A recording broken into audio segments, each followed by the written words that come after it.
Halo teman-teman, perkenalkan saya Intan Aibetullah dari Prodi Ilmu Lingkungan Fakultas Sains dan Teknik Universitas Bojonegoro. Nah, sekarang bisa kalian lihat bahwa saya sedang berada di tengah sawah, di lahan perkebunan cabai. Di sini saya akan menjelaskan tentang konsep ekologi. Ekologi sendiri dapat diartikan sebagai ilmu atau pengetahuan yang mempelajari tentang hubungan timbal balik antara organisme dengan lingkungannya. Oke, sekarang kira-kira teman-teman sudah mengerti belum konsep ekologi sendiri? Tadi saya sudah menjelaskan sekilas tentang pengertian ekologi. Selanjutnya saya akan menjelaskan tentang ekologi manusia. Kalau ekologi manusia adalah ilmu yang mengkaji tentang hubungan timbal balik antara manusia dengan lingkungan hidupnya. Kira-kira apa saja ya komponen yang ada pada ekologi manusia sendiri jika dikonsep dengan pertanian cabai? Salah satu komponen yang ada di ekologi manusia yang pertama adalah komponen abiotik. Komponen abiotik bisa diartikan sebagai komponen penyusun ekosistem yang terdiri dari benda tak hidup. Jadi bisa kita lihat salah satu contoh komponen abiotik yang bisa kita temui di sini adalah salah satunya air. Ini adalah air tempat penyaluran tanaman cabai ini. Bisa kita lihat air ini akan dialirkan lewat tanah dan akan mengairi cabai. Tapi teman-teman, ini cabainya sedang proses pemanenan, jadi tidak bisa dialiri air.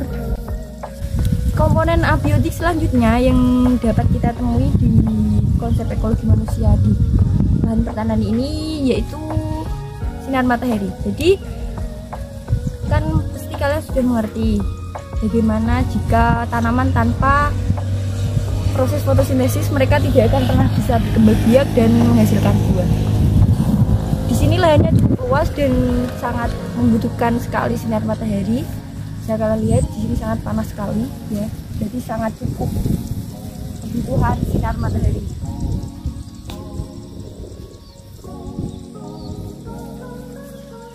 Komponen abiotik selanjutnya yang dapat kita temui di perkebunan ini atau pertanian ini adalah tanah.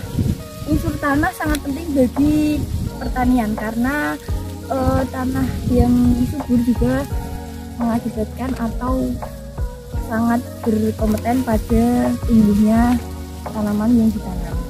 Bisa kita lihat tanaman cabai ini dia ditanam di tanah yang sangat subur. Pasti pertama kali butuh pengolahan tanah.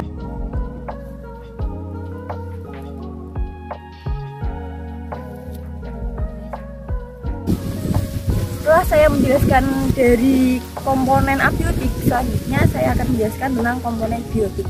Komponen biotik sendiri adalah komponen penyusun ekosistem yang terdiri dari makhluk hidup.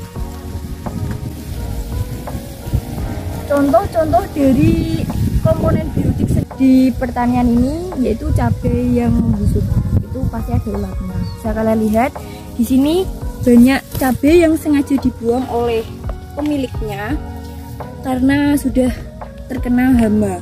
Seperti yang saya jelaskan di awal bahwa ekologi manusia sendiri itu adalah hubungan timbal balik antara manusia dengan lingkungannya.